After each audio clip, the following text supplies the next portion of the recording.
Hello everyone, welcome to mister awesome club. तो लेकर आ गया हूं मैं आज आपके लिए पाइथन की सीरीज का एक नया पार्ट जो कि होने वाला है पार्ट 8।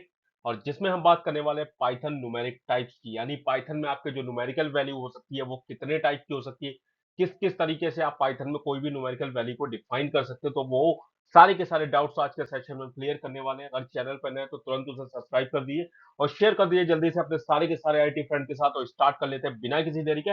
Let's go. तो अगर बात करें हम यहाँ पर पाइथन न्यूमेरिक टाइप्स की, तो मेनली आपके पाइथन के अंदर जो है तीन टाइप के न्यूमेरिक्स हो सकते हैं। जैसे कि इसमें सबसे पहला हो सकता है आपका इंटीजर, दूसरा हो सकता है आपका फ्लोटिंग और तीसरा हो सकता है आपका कॉम्प्लेक्स। अब इससे पहले मैं आपको एक और नोट की बात बता दूं, न्यूमेरिक ऑब्जेक्ट जो होते हैं वो इम्यूटेबल हो सकते हैं। इसका मतलब क्या है कि इनकी वैल्यू चेंज नहीं हो सकती। मीन्स जैसे कि हम यहाँ पर बात कर रहे हैं अपनी जो न्यूमेरिक टाइप्स है, तो न्यूमेरिक टाइप में जो हम इंटीजर वर्ड, फ्लोटिंग वर्ड या कॉम्प्लेक्स वर्ड की यूज कर रहे हैं, तो ये सारे क्या एक्चुअल में आपके पास जो है कुछ वेरिएबल्स है जो कि प्री डिफाइंड होते हैं, जो कि बिल्ट इन आपके डेटा टाइप्स में आते हैं। यानी कि आप अगर इंटीजर के लिए आईएनटी यूज किया जाता है यहाँ पर, तो जो इंटीजर का आईएनटी है वो हमेशा सेम रहेगा, इसका कुछ और चेंज नहीं हो सकता। फ्लोट का आपका जो फ्लोट आप यूज करते हो वो सेम टू सेम रहने वाला है। कॉम्प्लेक्स जो वर्ड है वो भी वहां पे सेम रहने वाला है। यानी कि इन चीजों को आप चेंज नहीं कर सकते हो। ये जो ऑब्जेक्ट है वो इम्यूटेबल होते हैं। तो चलिए मैं इसके लिए आपको सबसे पहले यहाँ पर बता देता हूँ। न्यूमेरिक टाइप्स में सबसे पहला जो टाइप इंटीजर है, इसका मतलब क्या होता है, तो इंटीजर वैल्यू जो है वो रिप्रेजेंट करती है आपकी निगेटिव या फिर पॉजिटिव इंटीजर को विदाउट फ्रैक्शनल पार्ट। यानी इसमें कोई फ्रैक्शनल पार्ट नहीं होगा, कोई भी आपको डेसिमल पार्ट, कोई भी डॉट का पार्ट नहीं होगा। राइट, मीन्स यहाँ पे आप कोई भी डॉट का यूज नहीं करोगे जब भी इंटीजर है। ठीक है। जबकि आपको वैल्यू मीन्स क्या है कि जैसे अगर सपोज मान लीजिए हमने यहाँ पर इंटीजर आईएनटी करके किसी वैल्यू को डिफाइन किया हुआ है, तो वहां पर आपकी वैल्यू कौन सी काम करेगी, जो पूरी की पूरी वैल्यू, जैसे आपकी 2 है, 3 है, 4 है, लाइक दैट। अब क्या वेरेस फ्लोटिंग पॉइंट का मतलब क्या होता है, जो फ्लोटिंग पॉइंट है यहाँ पर आपकी निगेटिव पॉजिटिव तो होगी लेकिन फ्रैक्शनल पार्ट भी रहेगा। मीन्स आप 2.0, 2.5, 2.6 इस तरीके की वैल्यू को भी डिफाइन कर सकते हैं। ठीक, तो इसके लिए सबसे पहले तो मैं आपको इंटीजर और फ्लोट इन दोनों का डिफरेंस बता देता हूँ अपने पाईचार्म पे चलते। तो चलते हैं हम अपने पाईचार्म आईडीई पे और वहां पे देखते हैं किस तरीके से आप डिफाइन कर सकते हो एक अपनी छोटी सी स्क्रिप्ट को, एक प्रोग्राम को।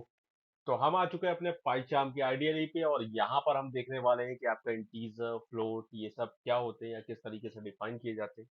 तो सबसे पहले मान लीजिए मैं यहाँ पर आपको एक सिंपल सा एक वेरिएबल सेट करता हूँ, a is equal to 7। And then मैं ये चेक करना चाहता हूँ कि ठीक है, मुझे तो पता है कि मैंने a इक्वल टू 7 दिया है, दैट इज इंटीजर।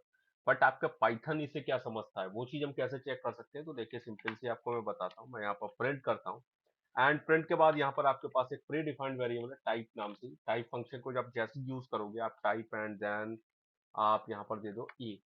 अगर हम यहाँ पर चेक करते हैं कि आपका ठीक है कि यह जो आपने ये वेरिएबल डिफाइन किया है इसके अंदर में जो भी वैल्यू है वो किस टाइप की है, तो हम कैसे चेक कर सकते हैं। यहाँ पर अभी देखो आपको क्या लिखा है, class integer, right.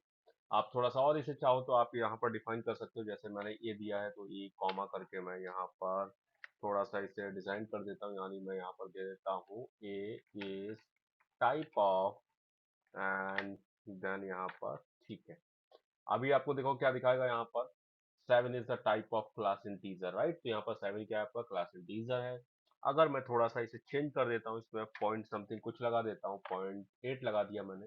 And again मैं चेक करता हूँ तो देखो अभी आपको क्या दिखा रहा है, फ्लोट। तो अभी हमारी वैल्यू क्या है, यहाँ पर फ्लोट है। ठीक है, 7.8 is the type of class float. तो हम चेक कर सकते हैं टाइप का यूज करके यहाँ पर, कभी भी अगर आपको कोई भी वैल्यू चेक करनी है। ओके, बट अगर मान लीजिए मैं यहाँ पर ये चेक करना चाहता हूँ कि ठीक है, हमने यहाँ पर बता रहा है मैं फ्लोट है, इंटीजर है, बट हम इसे यूज कैसे करेंगे, ये जो हमारे प्री डिफाइंड वेरिएबल है जो कि इम्यूटेबल है, हम उसे कैसे यूज करेंगे। तो मान लीजिए इसके लिए एक सिंपल सा प्रोग्राम मैं यहाँ पर बनाता हूँ मैं। एंड प्रोग्राम में मैं क्या ए इक्वल टू रखने वाला हूँ और मैं इनपुट का यूज कर लेता हूँ यहाँ पर, जिससे अगर मैं इनपुट का देना चाह रहा हूँ कुछ भी, कि मैं खुद डिफाइन कर सकूँ कि मेरी वैल्यू जो है वो कुछ भी है। जैसे मान लीजिए मैं यहाँ थोड़ा सा एंटर कर देता हूँ, enter first value, right, first value and is equal to, मैंने इस तरीके से यहाँ डिफाइन कर दिया, दैट्स ओके। बी दे देता हूँ मैं, B is equal to and again input and जैसे start and enter second value, right, second value दे देता हूँ, second value and is equal to. ठीक है। अभी अगर मैं यहाँ पर चाहता हूँ क्या, मैं सी इक्वल टू भी डिफाइन कर देता हूँ। सी इक्वल टू क्या, मेरा ए प्लस वी है।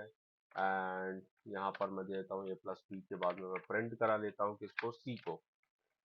तो अभी देखिए मेरा आंसर क्या आना चाहिए यहाँ पर। वैसे तो मैंने वैल्यू जो भी मैं इनपुट करूंगा, जैसे मैंने यहाँ एंटर करता हूँ, मेरी वैल्यू आ रही है 7 and then enter and then 5। तो आप लोगों के अकॉर्डिंग क्या आंसर आना चाहिए? आई थिंक मुझे पता है आप यही सोच रहे होंगे कि 12 आना चाहिए। मैं एंटर करता हूँ, देखो अभी मेरा आंसर यहाँ पे कितना आ रहा है, 5 आ रहा है, राइट। 5 आ रहा है। क्यों आ रहा है? क्योंकि मैंने यहाँ एक स्टेप गलत कर दिया था, प्लस करना था मुझे, ठीक है। अभी करता हूँ मैं, अभी यहाँ पर 7 देता हूँ and then enter and then 5। तो अभी क्या आ रहा है, 75 आ रहा है।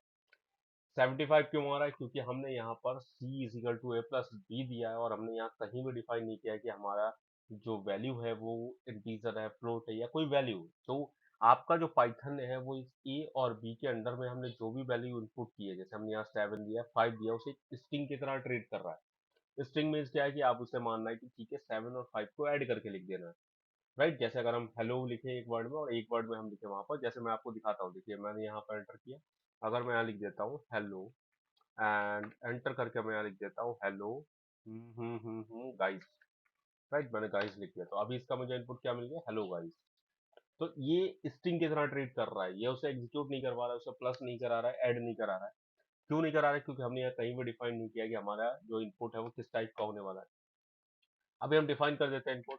तो मान लीजिए आपका इंटीजर आप डिफाइन करते हो, तो इंटीजर हमने डिफाइन कर दिया and in the line last of a line just close it and we just int and start कर लेते हैं एंड ब्रैकेट को क्लोज भी कर देते हैं। ठीक है, ब्रैकेट मैंने क्लोज भी कर दिया। अभी देखिए मैं क्या करता हूँ, मैं यहाँ पर एग्जीक्यूट करवाता हूँ, वैल्यू में देता हूँ बस 7, जस्ट प्रेस एंड देन 5। तो अभी आंसर देखिए क्या आ रहा है, 12 आ रहा है। यानी कि अब आपके पाइथन को ये पता है कि यहाँ पर जो भी आपने इनपुट दिया हुआ है वो क्या है, वो एक इंटीजर है। और यहाँ पर जब आप ए प्लस बी करोगे तो इंटीजर वैल्यू के साथ में आपका क्या होना चाहिए, वहां पर उसे प्लस कराना है, यानी उसे जोड़कर आपको वहां पर बताना है। ठीक है, अगर देखिए अब मैं यहाँ पर एक और काम क्या करता हूँ, मैंने यहाँ पर अभी वैल्यू जो है मैं कुछ 7 पॉइंट समथिंग दे देता हूँ।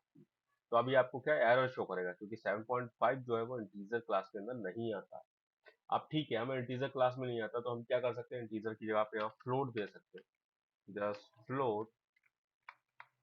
एंड यहाँ पर भी मैं जस्ट फ्लोट दे, राइट। तो मैंने यहाँ पर फ्लोट दे दिया एंड जस्ट मैं इसे रन कराता हूँ। रन कराने के बाद मेरी फर्स्ट वैल्यू 7.5 है एंड सेकंड वैल्यू 2.6 है।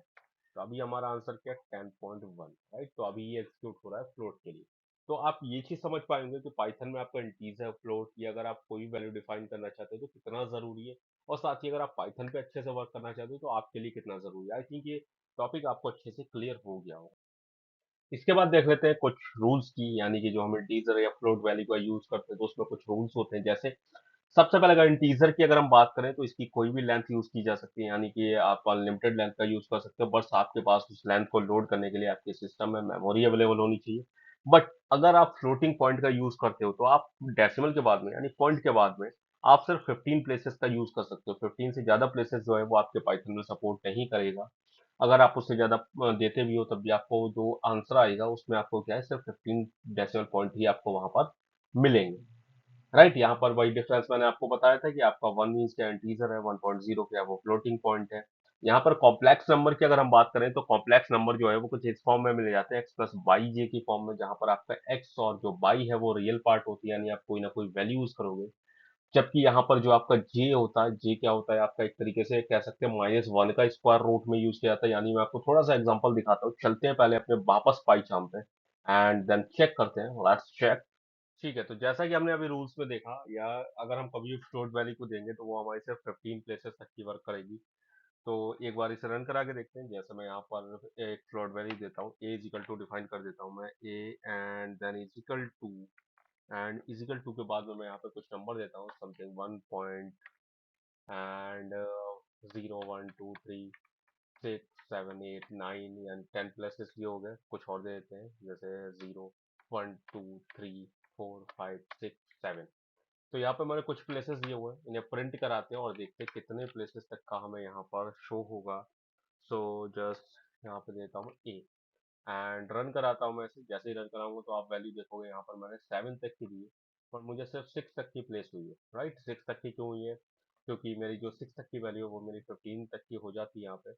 एंड तो इस तरीके से हम यहाँ पे क्या देख सकते हैं कि आपने जब भी फ्लोट वैल्यू देते हैं तो फ्लोट वैल्यू में आपको सिर्फ 15 प्लेसेस तक की ही शो होती है, राइट। इसके बाद अगर हमने कॉम्प्लेक्स नंबर की बात करें तो कॉम्प्लेक्स नंबर की भी यहाँ पर आप किस तरीके से बात कर सकते हैं। जैसे अगर मान लीजिए यहाँ पे कॉम्प्लेक्स नंबर का मतलब क्या होता है, मैं ए इज इक्वल टू ही दे देता हूँ and A is equal to मैं यहाँ पर देता हूँ, तो आपका कॉम्प्लेक्स नंबर में स्टार्टिंग जो है वो 1 प्लस एंड 2 दे देते हैं हम। और इसके बाद ये क्या रियल पार्ट है, इमेजिनरी पार्ट हमारा क्या जे। एंड मान लीजिए मैं यहाँ पर सबसे पहले टाइप अगर चेक करता हूँ, तो टाइप देखिए किस तरीके से चेक कर सकते हो आप, print, okay just let me print and then type, right, type and then run कराते हैं इसे। तो अभी ये क्या हमारे पास यहाँ पर जो वैल्यू है वो white is showing line 2 print and type and okay, type के बाद में मुझे वैल्यू देगी ए एंड देन रन कराते हैं। So this value is complex, right. तो मुझे यहाँ पर पता लग गया मेरी कॉम्प्लेक्स वैल्यू है। कॉम्प्लेक्स के साथ में अब मैं और यहाँ क्या कर सकता हूँ, अगर मैं यहाँ पर ए के साथ में एक और वैल्यू देता हूँ v is equal to and यहाँ देता हूँ 2 + 5 and then k enter and c is equal to a plus b and then enter and again just print and what is we have to print c. So what will be the value, just press enter. So value is 3 + 70, right. तो इस तरीके से complex value में क्या होता है, आपका जो ऐड भी होता है तो वो कैसे होगा, 1 और 2 को ऐड किया जाएगा यानी 3 आएगा, 2 + 5 को ऐड किया जाएगा यानी 7 आएगा। तो कॉम्प्लेक्स वैल्यू कुछ इस तरीके से काम करती है। तो यहाँ पर 3 तरीके की न्यूमेरिक वैल्यू है जो कि आपके पाइथन के अंदर काम करती हैं, integer, float and complex. I think आपको सारी चीजें अच्छे से क्लियर हो गई। कोई भी डाउट रह जाता है कमेंट करके आप पूछ सकते हैं। मिलते हैं नेक्स्ट वीडियो में। Thank you guys, go.